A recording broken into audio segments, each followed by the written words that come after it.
One wintry morning, I was running a little late to catch the train to work. I slipped on the icy platform when the train stopped, and, while I was entering it, double doors quickly closed on me, leaving me hanging on the metal pole, with both hands clutched tightly inside the opening.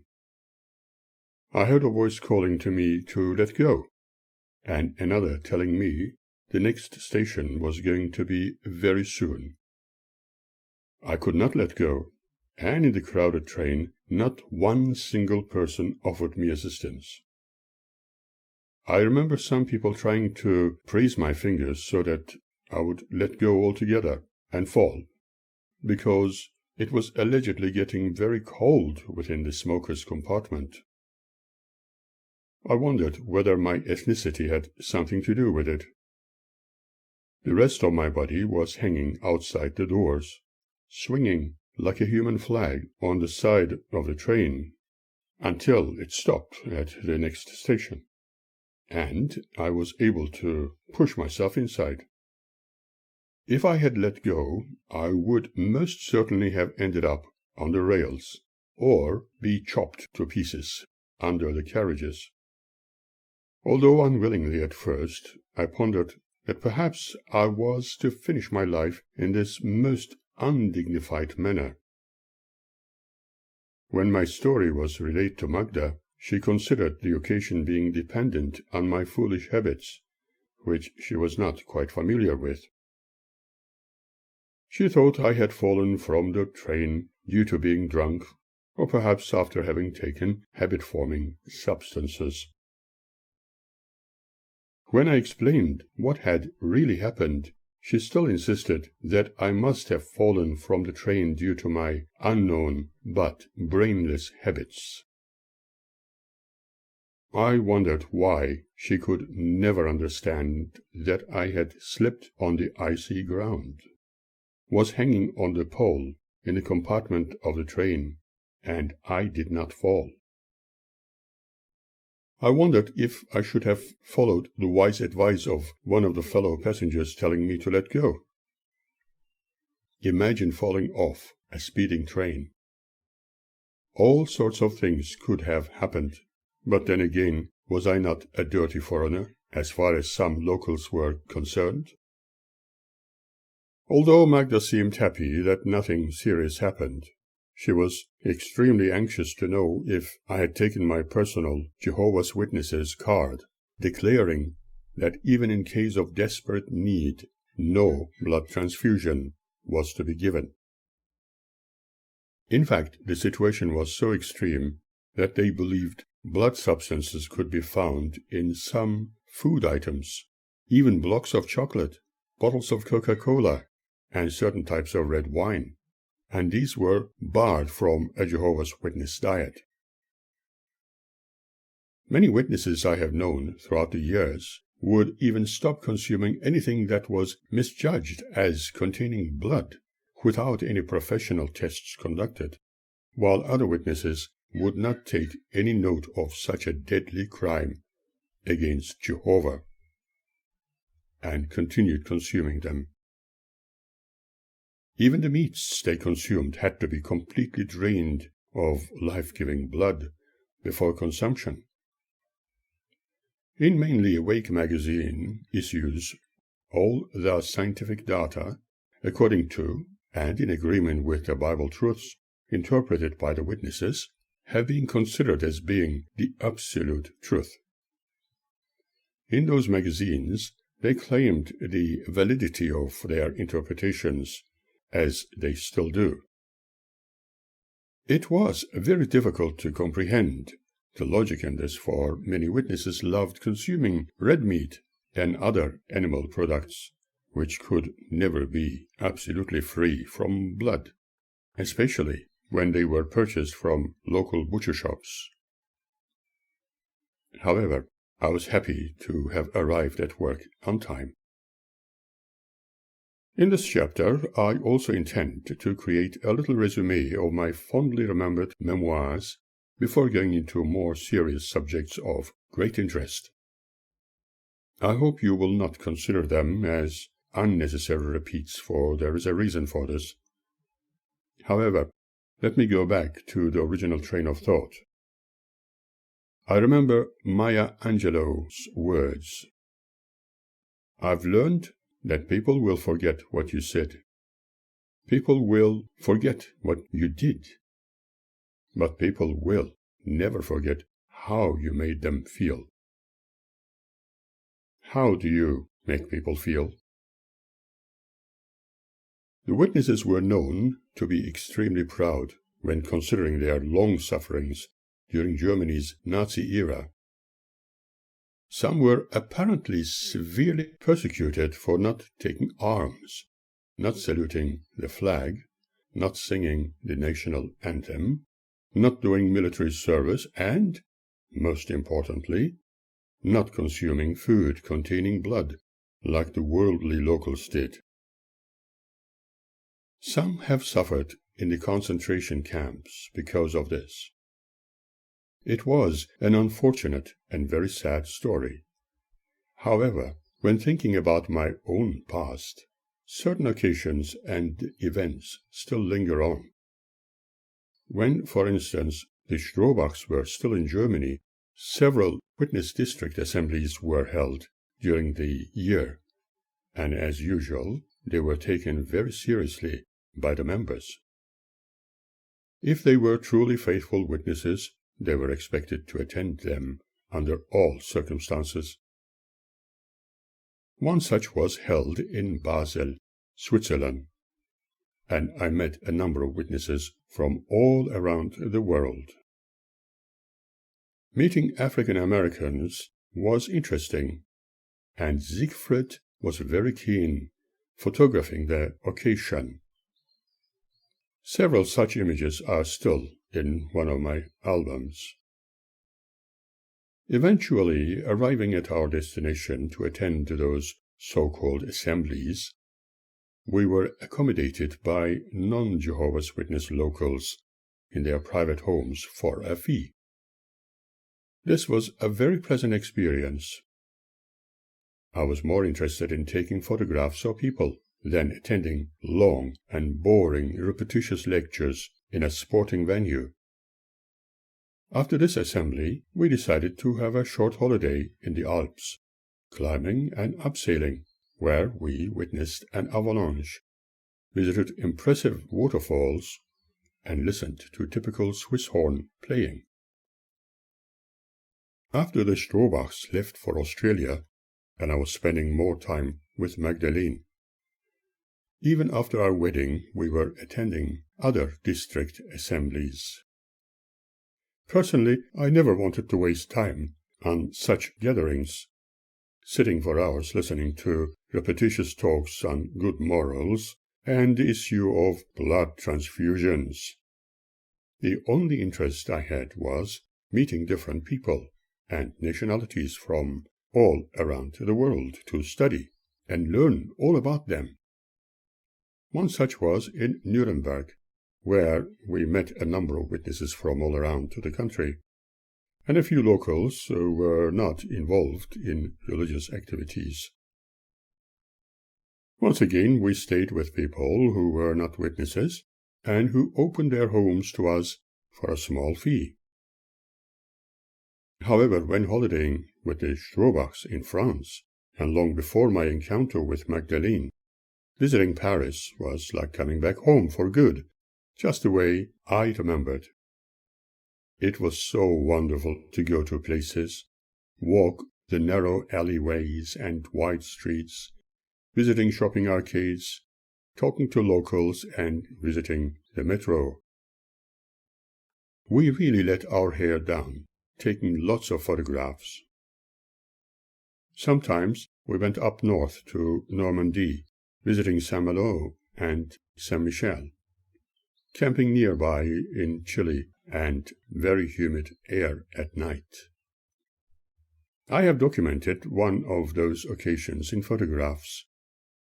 How amazing it is when memories simply bubble up to the surface with freshness. One other memory creeps up when I think of consuming fish, but I'm working on it to eliminate my ingrained fears when eating it. One day, in the early days with Magda, we cooked fresh fish, which had the finest bones. It smelled beautiful, and we were planning to have some wine with it. Finally settled at the table, and after Magda's Thanksgiving prayers to Jehovah and singing Amen, we began to enjoy the food. I was experiencing minor problems while eating the fish, and she was constantly advising me how best to separate the bones and continued to enjoy it, even crunching them. I decided not to worry too much and ended up with a fishbone stuck in my throat. It had gone in deep, and I could not talk nor make a sound when trying to speak to her. She told me that one day her father, or somebody else, had the same experience, and her mother, or somebody else, tried to take it out from that person's throat using a pair of tongs. That really worried me, and I decided to go to a hospital nearby, where they put me on a bed after several examinations and informed me that any X-ray imaging would not reveal where the fishbone was located. During the night, somebody occupying an adjacent bed told me that they usually use different methods to remove fish bones. He added further that perhaps the bone was a big one, or it might have gone into the voice box. And so they may have decided to experiment on me. I was even more shocked then. I did some coughing and gurgling sounds for a while, and during the night that piece of thin and pretty long fishbone surfaced into my mouth. I was once again able to talk, and told one of the nurses that the bone had come out. A medical student came round together with a number of nurses, examined me, and said that I was scheduled for a life-saving operation, and they could not reverse that decision. A little later a priest came in the early hours of the morning, praying for my sins to be forgiven, and making the sign of the cross. This panicked me further. I thought that maybe through that operation I would lose my voice altogether, or else perhaps die. Otherwise, why did a priest have to come to me? Was it for the final rites? Was it a tradition? I got up, got dressed, and signed a declaration paper indicating that my problem was no more any concern, and voluntarily ended up my stay in the hospital. I could not wait until I had a beautiful breakfast in the city and made my way home. Magda was informed about my operation, needing to stay in hospital for a few days. But now she was surprised and shocked. I told her what happened, and she answered me saying that she was praying to Jehovah to help us, and now she was so thankful to him. But, she said, at least there was no need to be concerned about any blood transfusion. Only recently I was fascinated with a program about young doctors who had just started working in a hospital. Their work was no longer just theoretical. It was real and actual. Now they were practicing medicine. That reminded me of my younger days when studying the same.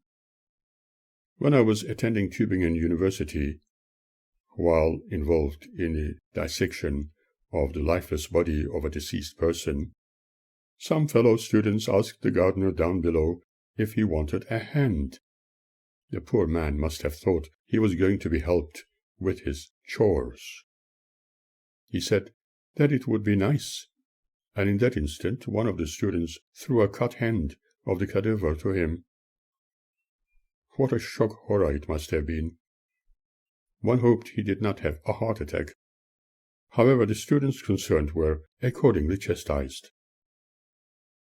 one wonders what has happened to those fellow students, and indeed to that gardener. On the other hand, I could never share any of my experiences or observations with Magda, nor, indeed, with any of the witnesses. Primarily, they would oppose everything as they so often repeated. Talking anything about my misbehaving fellow students would be taken as part of worldly living, under the directive of Satan, the devil, the ruler of the world. I was truly alone with all my endeavors and was very happy about it. I suppose I was following the scriptural wisdom of giving what belonged to Caesar, and what belonged to God. Therefore, I had to keep what was mine just for me. Memories of my employment days in Germany are still fondly, but from time to time, sadly remembered. When the Junkers Bosch company was going through fundamental changes, and they had to send some of their workers home, I found yet another job on a shift work basis in a textile factory where I was surrounded by so many unusual people. The factory sounds were also very strange, as they sounded like a church choir, repeatedly singing hymns of the religious kind, as I mentioned before. When we were children, we were told not to frequent any public baths at night, because devils usually congregated in those places, and they could do some harm to humans. That may be due to many other reasons, such as the protection of young ones from humans with socially unacceptable behavior, or simply superstitions in regard to witches and other dark forces. Who knows, maybe those devils, or perhaps some ugly witches, were singing so beautifully in that textile factory to entertain the workers. This was more apparent when we had to have a quick shower before going home after our shift. I was enjoying the musical interludes like that. Perhaps my brain was creating the illusion to entertain me after very noisy work. I was happier when I went home and wished that this job would cease to exist soon. It happened when I started work as an audiovisual library technician with the American forces in Germany. I was married, had steady employment, and was soon to graduate from my schooling, which I was hiding from the witnesses. But before developing a relationship with Magda, and long before I was employed in a more suitable way, especially when I was visiting London for the first time, I began making inquiries about possible emigration to Britain or Australia. When visiting Australia House, they advised me to further my application while I was living in Germany. I could consider various reasons for that, and one appeared to be the most logical one. I chose Germany as an interim, as part of my escape from that other country. That was of supreme importance to me. Furthermore, in Germany I had no importance as a human being. Obviously they had marked me and did not want me to stay in their country. Interestingly, however, most of the guest workers from Turkey made their way into Germany, got married, and had children, and most certainly started practicing their own religion. Interestingly also, Germany, where I was unwanted, was basically invaded by many Muslims, with all their traditions after my departure. I was happy to have chosen to get away from a very biased group of people like that, but the Turks they had complained about became their citizens, and this, to me, was like a great lesson for them to learn how unwise their authorities had been. Those same authorities who had been warning Magda against marrying someone from those countries where their religious traditions were ripe, advising her that she might be treated like a second-class slave, could perhaps now realize their own futility about literally wanting to get rid of somebody like me. They did not want to know what my true identity was, and insisted what my identity should be, and not what I told them, despite showing them my official documents. No matter how much it had been explained to them that I was an unwanted Armenian whom they hated, and that if deported there, I could experience a prison sentence. Despite my efforts in studying and even getting married in Kirchheim Tech, because I was in love, they were still intent on sending me back to misery and devastation. On the other hand, since I had been extremely conscientious, studying for my graduation, hoping to further my education either in London or elsewhere, I was prepared to continue with the trend and not break it. Although I loved the country, they were not going to give me any opportunities. I thought that they certainly did not deserve the services of somebody like me, and I did not deserve the struggle in a country like theirs.